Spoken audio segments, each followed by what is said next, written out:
Good afternoon, everybody. I want to begin by thanking everyone again for your patience and for the sacrifices that you've been making.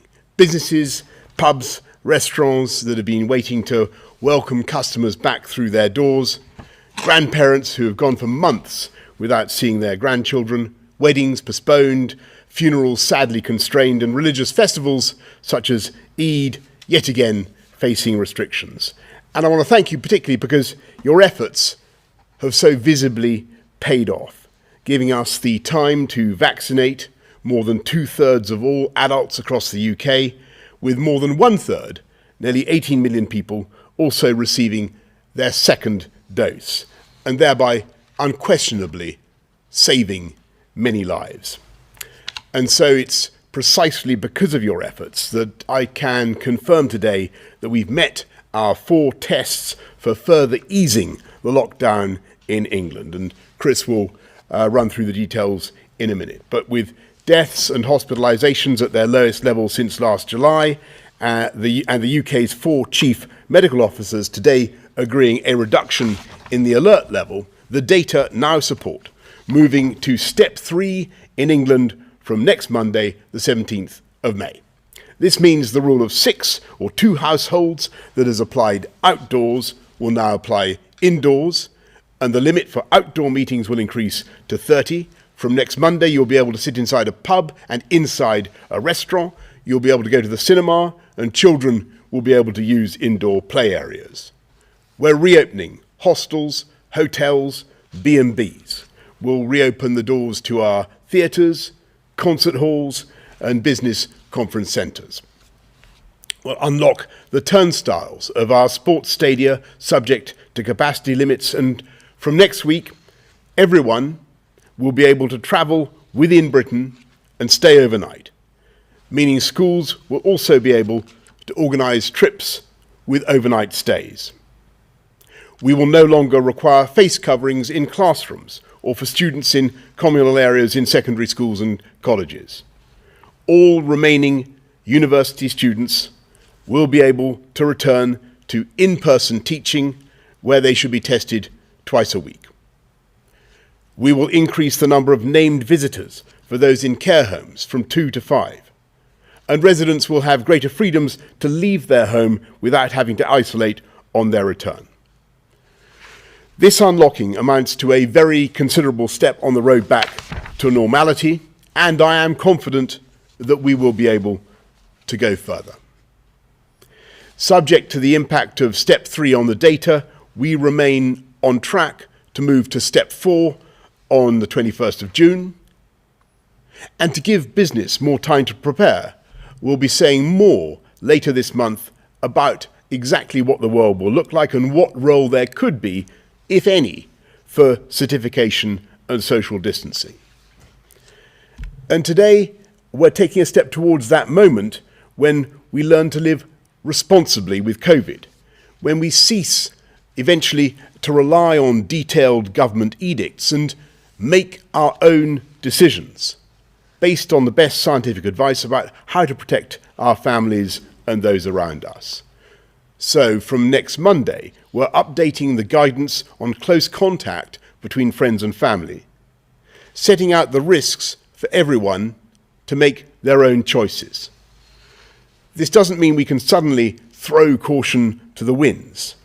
In fact, more than a year into this pandemic, we all know that close contact, such as hugging, is a direct way of transmitting this disease.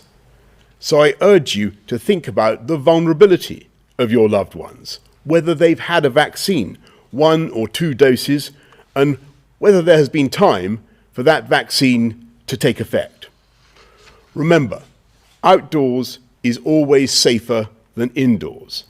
And if you're meeting indoors, remember to open a window and let in the fresh air. Keep getting tested regularly, even if you don't have symptoms, so you don't spread the virus without knowing it. And whatever you decide, I must ask you to continue to follow social distancing when not with friends and family, including in workplaces, shops, pubs, restaurants, and other settings. we only have to look at the very sad situation in other countries to see the lethal potential still of this virus, and we must continue to fight the spread of variants here in the UK. While we have no evidence yet to believe that these variants are completely vaccine resistant, we must remain vigilant. So, please remember, hands, face, space, and fresh air.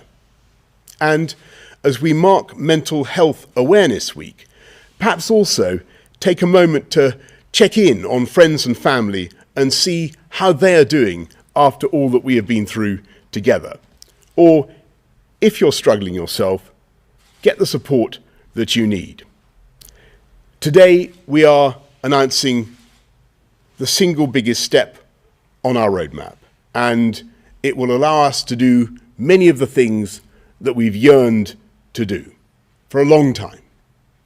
So let's protect these gains by continuing to exercise caution and common sense. Thank you, and over to Chris. Thank you, Prime Minister. The ministers actually set out 4 tests for moving between the stages, and I'd just like to lay out the data behind each of these tests. First slide, please. So the first test was that the vaccine deployment programme continues successfully. And I think it's very clear to everybody in the UK that this has been very successful.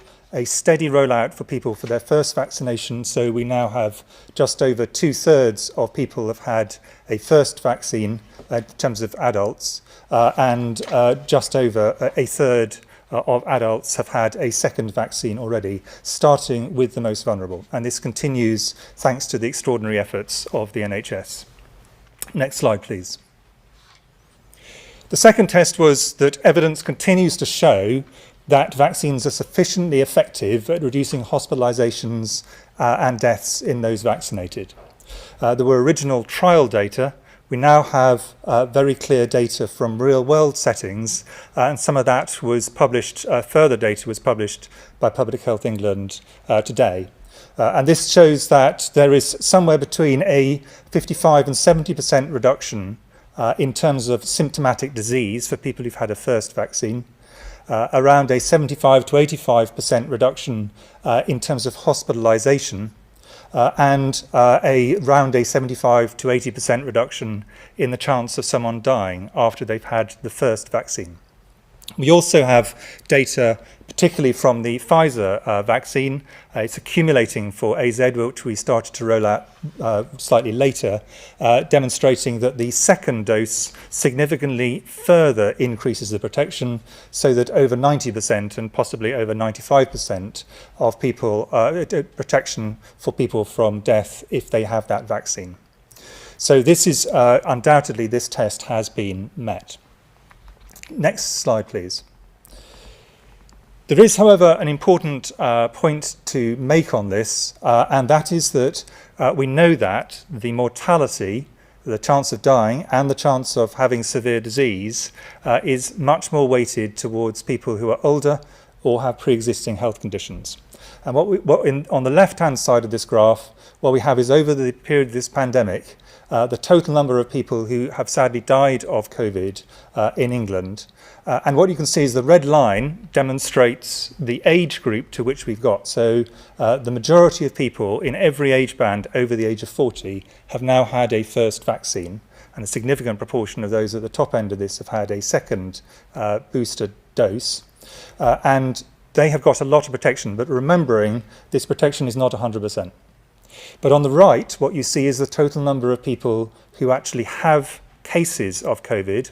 And what this shows is that a substantial proportion of the people who catch COVID, and some of whom will get significant long-term problems themselves, but also who transmit COVID, have not yet been vaccinated. This tells us a very positive thing, that a lot of protection to those who are most vulnerable, but additionally it makes clear why it is that if we go too fast at this stage when things have gone so well thanks to the efforts of the entire population, that there is a risk of significant spread amongst those in the younger age groups. Next slide, please. The third test is that infection rates do not risk a surge in hospitalisations that would put unsustainable pressure on the NHS. And as the Prime Minister has said, the view of all the Chief Medical Officers for England, Scotland, Wales and Northern Ireland, and of the Medical Director of the NHS, based on advice from JBC, is not only that rates in hospital are very low, which we can see in this graph, showing there's been a steady decline and the number of people who've dying from COVID is now very small indeed, thankfully, in the UK, but that we do not think there is a likelihood in the next period after this upsurge of seeing a significant increase in pressure on the NHS, although some increase in transmission should be assumed as a result of the opening up that the Prime Minister has laid out. Next slide, please. The final test, and in a way the most difficult test, is the assessment of the risk from variants of concern. These are new variants of COVID, which might be one or other or both of either more transmissible than existing ones, and everyone in the country will remember that when the B117 variant first started emerging in Kent, it then spread incredibly fast, so more transmissible ones are potentially a problem, or ones which could cause problems with vaccination. And we do have some confidence that the vaccines we have provides a reasonable degree of protection from severe disease, but that can be reduced with some of the existing variants, including the one B1351 first described in South Africa, but others could emerge, or we might get more transmissible ones, and we have a concern at the moment about a variant called B1617.2, rather snappy name, first described from India. And this is actually spreading from very small amounts, but it is beginning to spread in certain parts of the country, and we need to keep quite a close eye on this. So the point about this is the threats are significantly reduced, but there are still some residual issues that we need to keep a very close eye on, and therefore we need to go carefully and steadily, as the Prime Minister has said. Thanks very much, Chris. Patrick, anything to add at this stage? Then let's go to members of the public. Anne from York. What proportion of recent daily infections is found to come from variants of concern other than the Kent variant? Chris, I think I'm going to pass that one to you. Yes, the numbers in terms of actually how many there were in the last slide, so I think people may want to look at the exact numbers. The proportions at the moment are less than 5%, are variants which are the not the B117, the Kent variant, which is the dominant one in the UK. But that's changing the whole time. Most of them are currently relatively stable. They're not increasing at a great rate. The one that is slightly concerning us in terms of increasing as a proportion is the variant which has been described from India, and that is in certain parts of the UK, and that does appear to be increasing, but from very low levels over the last 2 weeks. Thanks very much, Anne. Thank you, Chris. Francis from Lincoln. With the roadmap set to open up for physical contact, e.g. hugs, from the 17th of May, how are you planning to protect the unvaccinated under 40s teachers and support staff who will undoubtedly feel the consequences of this? Well, Francis, thank you very much. And I know there's going to be a lot of people thinking about the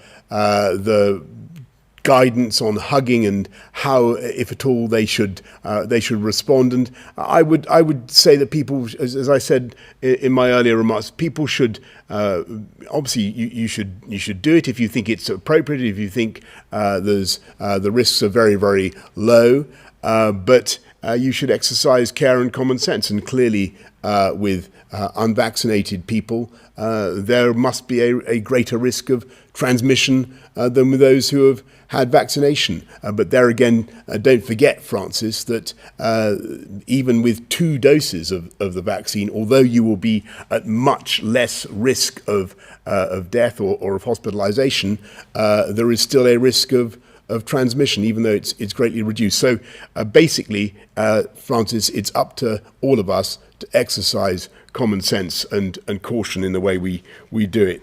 Let's go to Hugh Pym of the BBC. Thank you, Prime Minister.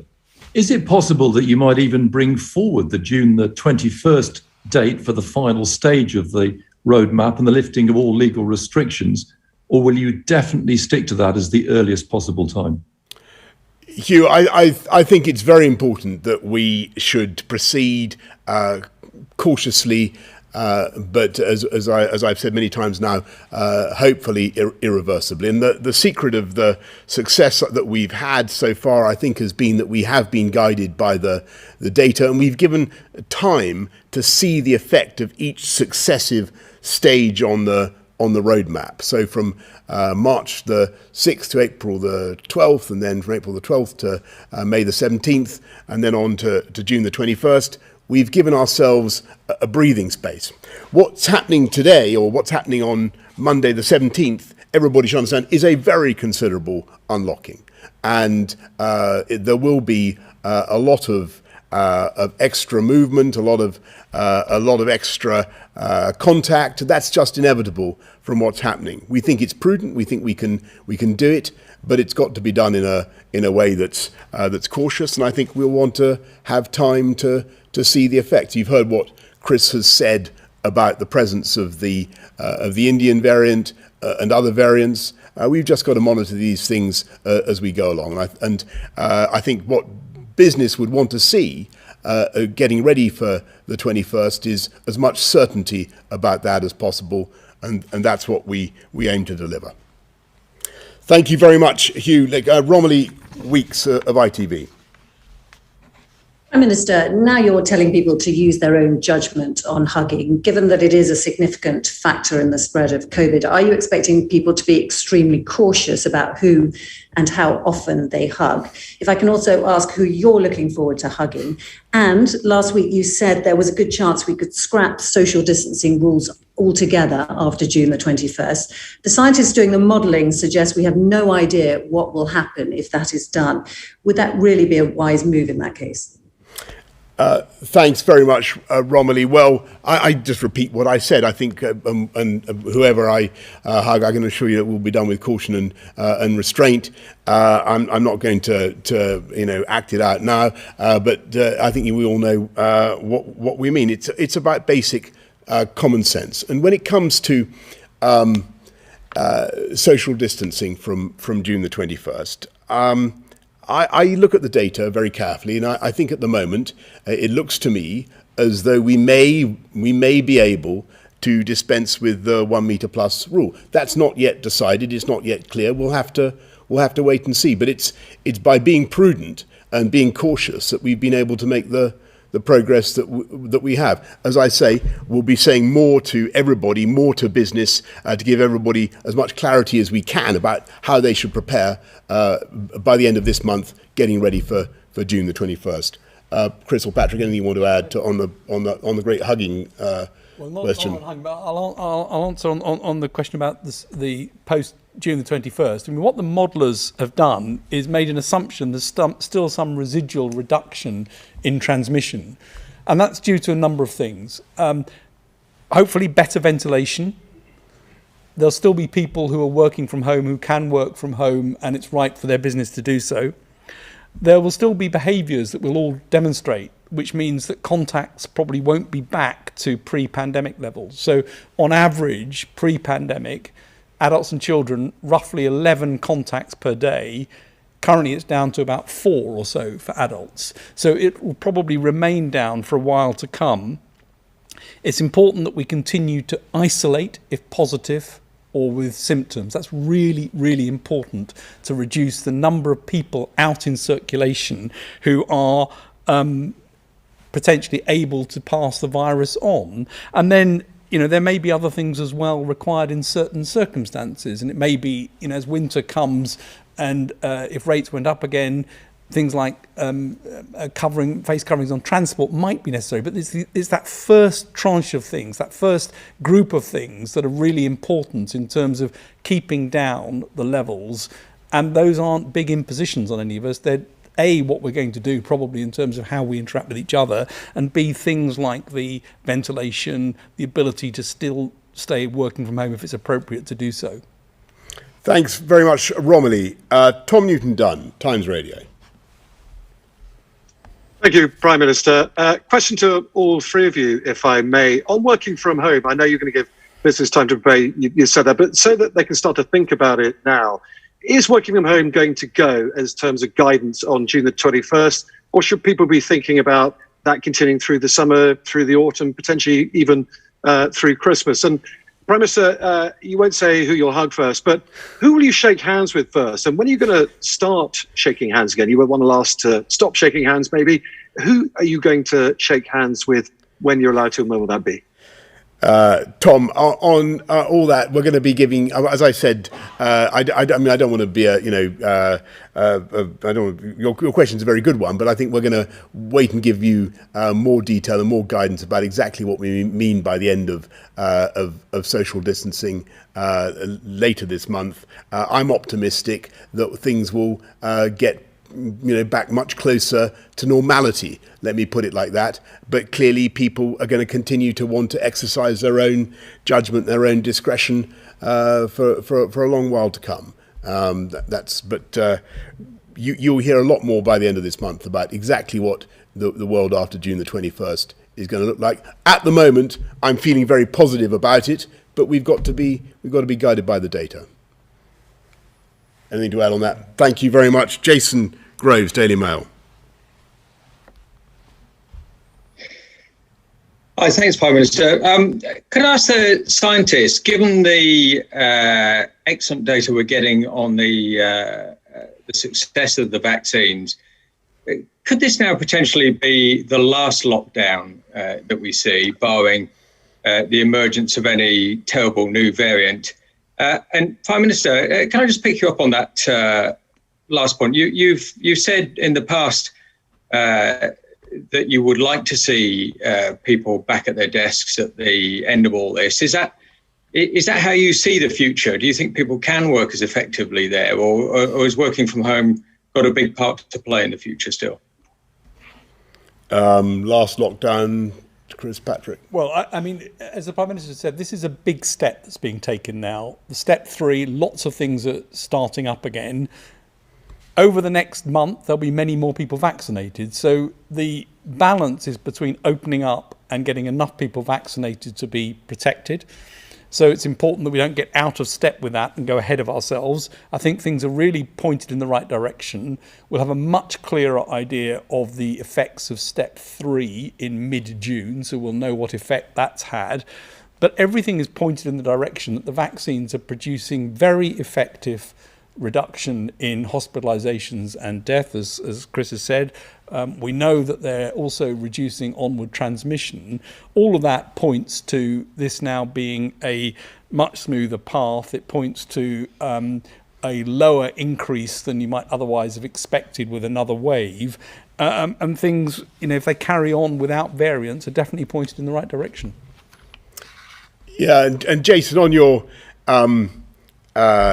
point about what's the world going to look like? Are people going to get back to work? Do we want people to get back to work? Well, I just remember when I was running TfL, I think I made this point before, observing a sort of paradox of transport, which is that the more people can communicate remotely with brilliant electronic devices, the more able they are to meet other people over the internet or through the ether, the more reasons they actually find to meet face to face. And I'm pretty certain, and I know this is contested, but I'm pretty certain that eventually our town centres are going to be, our city centres are going to be full of bustle, full of people wanting to interact again in the way that they always have done. Now, I might be mistaken in that belief, but I've a long experience of watching the way great metropolises operate. Leads me to suppose that is what will happen.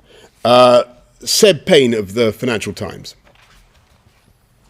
Thank you very much, Prime Minister. What you've announced today suggests that the pandemic is beginning to become under control and we may be past the worst of the crisis. Where do you think it would be reasonable and not irresponsible then for Scotland to hold a second independence referendum?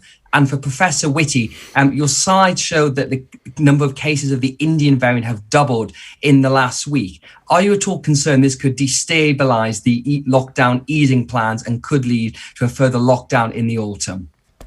Well, Seb, on your first point, I had good conversations with all the heads of the devolved administrations, and I can tell you everybody was resolved that the number one priority for the whole of the UK was to build back better, come out of the coronavirus pandemic and build back better together.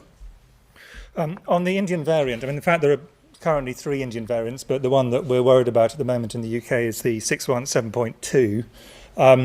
It has gone up very sharply, and I think that's a reason for us to be very careful about it. And there's a lot of work being done by Public Health England to try and delineate where it is and to work out ways by testing and isolation we can get that on top of get on top of the curve of that.